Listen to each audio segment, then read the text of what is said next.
Welcome back to Healthy with Nicole. In today's video, I wanted to share with you some of my favorite books on health.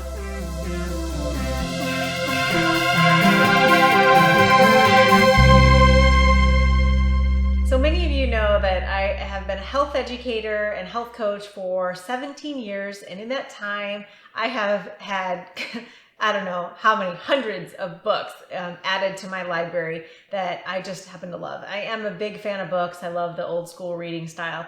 So I wanted to show you some of my favorite books that I think are really good, specifically for the carnivore diet.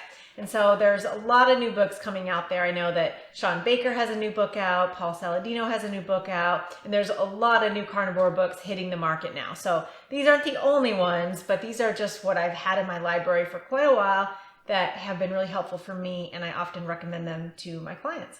So one of the first books I want to recommend is by Nina Teicholz, and this is The Big Fat Surprise. And this is actually probably one of the most eye-opening stories about the history of our nutrition recommendations and where the RDAs come from, where we got the idea that fat and meat were unhealthy. And this is a great kind of research book done by Nina Teicholz, who has really done all the work to show kind of the conspiracy that's gone on behind our nutritional guidelines. I think this is critical for anybody that's interested in their health to read, especially if you have any concerns about eating meat and cholesterol, whether or not meat and fat are healthy, or if you're new to a low-carb diet. I think this is probably one of my most favorite books of all time. And you don't have to be a carnivore to benefit from reading this book. It's anybody that just wants to have a better understanding of how fat plays a role in your diet, fat and also meat. So I think this is really eye-opening, and I recommend everybody read it. It's a little bit of a commitment to read this book, and it refers to a lot of research. But if you're someone that is stuck on this thought that, you know, there's thousands of articles that are out on veganism and plant-based diets, well, this will explain why they are incorrect and why we should not trust them, and what kind of information was held back that actually proves that fat and meat are very healthy and very much needed by the body. So that's one of my favorites. The next one is more about fiber in the diet, and I think this is really important for people that have autoimmune disease or gut health damage. This is the Fiber Menace, and I think that this is another book that is shockingly eye-opening, because we have been told for so long that you need a certain amount of fiber in your diet. And I remember being vegan and being plant-based and trying to get so much fiber into my diet, which is probably how I ended up with so much gut damage. But that didn't help me at all. And what I learned was that we don't need fiber. And instead of it helping us, it's actually probably damaging our guts. So this is an excellent book that talks about the obesity crisis, the relationship from fiber to that, and also in the relationship between gut damage, gut lining damage, and fiber in your plants and foods. So great read. Make sure you get that one. This next one is one of my favorite authors and speakers that talks about, you know, the importance of where human diets originated as hunter and gatherer. And this talks about, you know, how we eat basically ruminant animals, Dr. Brock and Diggs. And these are researchers on the way that our ancestors have eaten, and pretty much that proves, you know, we were hunter and gatherers, and we pretty much raised our lives on meat and animal products by hunting, and that there are some plant foods in our diets, but it was actually very, very minimal. So this is another one that's it's a little more, they call it science-based eating, but this talks about how detrimental it is to cut the fat out of your diet and why it hurts us. And also the shift that we made as a society into processed foods and what its impact was on our health, which we all know was pretty extreme. So great scientific read for those of you brainiacs that are interested in learning more about the history of our human diet.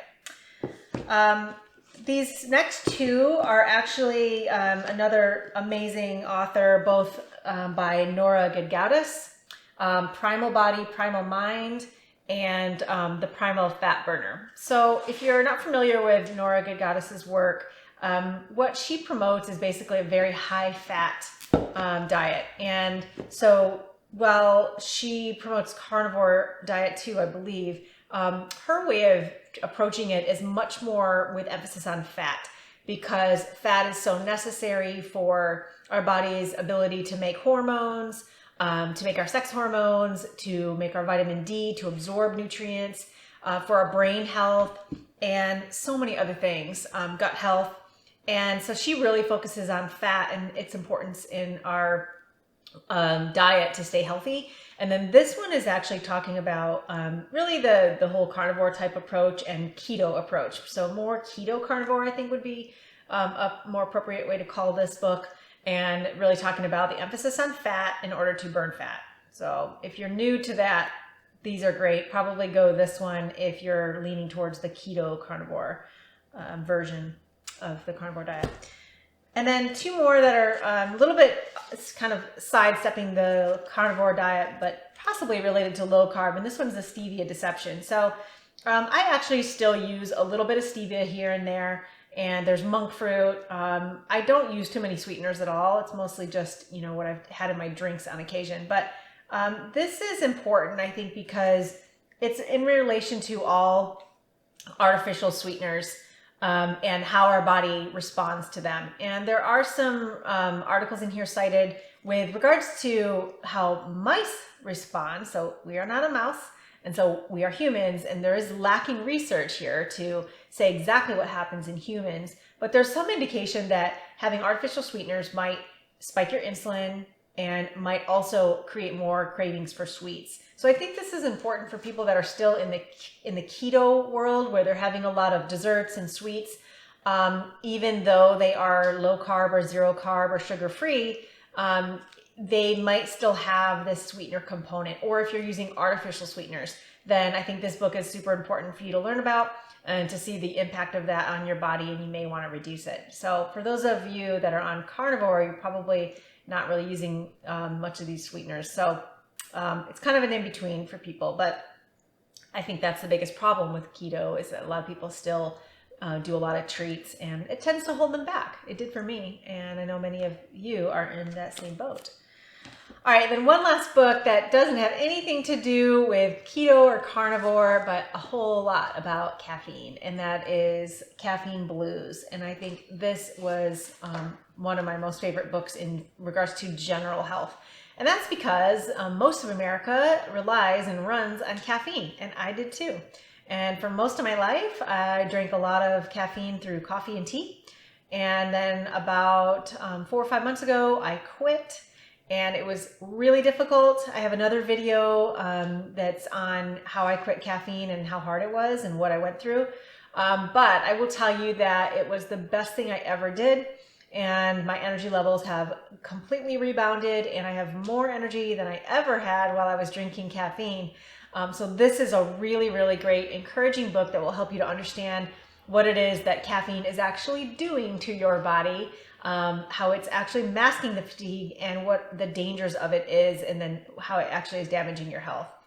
So if you at all are open to the idea of quitting coffee or caffeine, or even reducing it, then I think this is a super worthwhile read.